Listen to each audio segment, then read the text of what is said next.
పని చేయగలరో వాళ్ళని ఆ ప్లేస్ లో పెట్టించే విధంగా చూసుకోవాలి.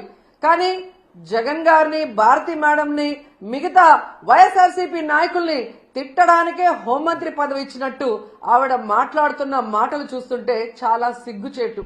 ఎందుకంటే మా నియోజకవర్గంలో కూడా ఒక చిన్న పాపని రేప్ చేసి చంపేసి పూర్తి చేస్తే దాన్ని మాయ చేయాలని ఎస్పీని అందరినీ ఇక్కడికి పంపించడం జరిగింది.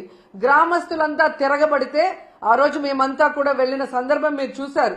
అప్పుడు విధిలేక అక్కడికి వచ్చి డబ్బులు ఇచ్చేసి చేతులు దులుపుకొని వెళ్ళిందే తప్ప ఇక మీదట ఇలాంటివి జరగకుండా కఠినతరంగా మరి శిక్షలు అమలు చేస్తాం, తప్పు చేసిన వాడు ఎంతటి వాడైనా వదిలిపెట్టము అన్నట్టుగా ఆవిడ ముందుకు వెళ్లాల్సింది పోయి అప్పటి నుంచి ఇంకా ఎక్కువ అవుతూ పోతున్నాయి. ఈరోజు అనంతపురం విషయం చూస్తే ప్రతి ఒక్కరికి కూడా హృదయం ద్రవించిపోతుంది.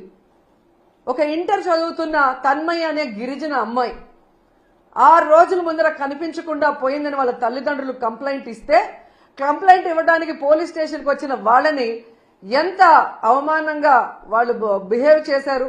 ఆ కేసును ఎందుకు పట్టించుకోకుండా అలా పడేయటం వల్లే 6 రోజుల తర్వాత ఆ అమ్మాయి శవమై దొరికింది.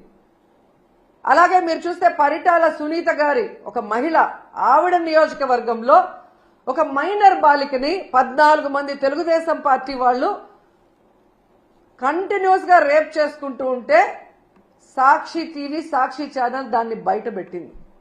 వాళ్ళని అరెస్ట్ చేయకుండా ఈరోజు ఆ కుటుంబం మొత్తం ఆ ఊరు వదిలేసి వెళ్లే పరిస్థితి ఏర్పడింది. ఆడపిల్ల ప్రాణాలు తీయటం, మానాలు తీయటం వీళ్ళకి సహజం అయిపోయింది. దానికి హోంమంత్రి గారు అండగా నిలబడటం అనేది సిగ్గుచేటు. ఇవన్నీ జరుగుతుంటే ఎక్కడ తమ తప్పులు బయటపడతాయో అని ఈరోజు వాళ్ళు చేస్తున్న డైవర్షన్ పాలిటిక్స్ మనం ఒకసారి గమనించాలి. ఎందుకంటే ఇదే పవన్ కళ్యాణ్ గారు అధికారంలో రావటానికి ముందు మహిళలకి నేను అండగా ఉంటాను, మహిళలకు ఇబ్బందికరమైన ఏవి చేసినా ప్రభుత్వాన్ని నిలదీస్తాను, తప్పు చేసిన వారిని శిక్షిస్తానని మాట్లాడిన పవన్ కళ్యాణ్ గారు ఈ రాష్ట్రంలో ఎక్కడ మహిళలకు అన్యాయం జరిగినా ఈ రోజుటి వరకు నోరు తెరవలేదు. తప్పు చేసిన వారిని శిక్షించమని ప్రభుత్వం మీద ఒత్తిడి తీసుకురాలేదు. అది అనంతపురం అయినా, పిఠాపురం అయినా, తిరుపతి అయినా, అమరావతి అయినా, ఎక్కడ ఏ మహిళకు అన్యాయం జరిగినా ఆయన పట్టించుకోకపోవటం రాష్ట్రంలో ఉన్న మహిళలందరూ కూడా గమనించాలని ఈ సందర్భంగా తెలియజేసుకుంటున్నారు. హోంమంత్రి గారుగా తన అధికారాన్ని ఉపయోగించి ఆడవాళ్ళని కాపాడాల్సిన అనిత గారేమో నా దగ్గర లాఠీ ఉందా, నా భుజాన గన్నుందా, నేనేం చేయగలను మాట్లాడిన గొప్ప వ్యక్తి. అలాంటప్పుడు మీకు చేత కాకపోతే మీరు ఫెయిల్యూర్ హోంమంత్రి అని తెలిసినప్పుడు ఎందుకు పక్కకి తప్పుకోవటం లేదు? ఈరోజు డైవర్షన్ పాలిటిక్స్ లో రెడ్ బుక్ రాజ్యాంగం అంటూ పోలీసుల్ని కేవలం వైఎస్ఆర్ కాంగ్రెస్ పార్టీలో ఉన్న నాయకులకి, సింపథైజర్స్ కి తప్పుడు కేసులు పెట్టి వాళ్ళని అరెస్ట్ చేయించి వాళ్ళ జీవితాలు నాశనం చేయడానికే ఉపయోగిస్తున్నారు కదా. నిన్నైతే మరీ ఘోరమైన విషయం. అసలు ఇది రెడ్ బుక్ రాజ్యాంగానికి పరాకాష్ట. కొమ్మినేని శ్రీనివాసరావు గారు అంటే చేతులెత్తి నమస్కరిస్తారు. అంత గొప్ప జర్నలిస్ట్.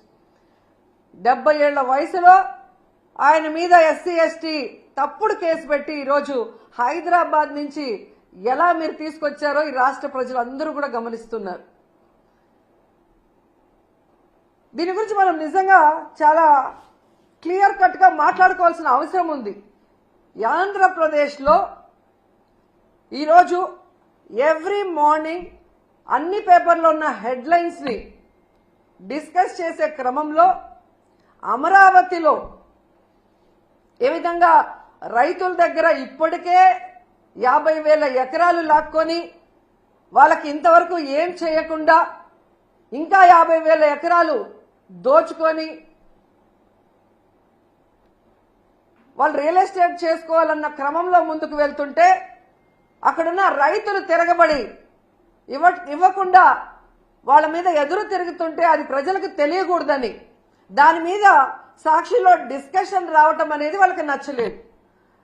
ఇక్కడ ఇంకొకటి ఏంటంటే ఆ డిస్కషన్ లో ఒక జర్నలిస్ట్ డిస్కషన్ కు వచ్చిన ఒక జర్నలిస్టు ఒక మాట ఏదో మాట్లాడారని దాన్ని ఆ క్షణంలోనే కొమ్మినేని గారు ఖండించారు.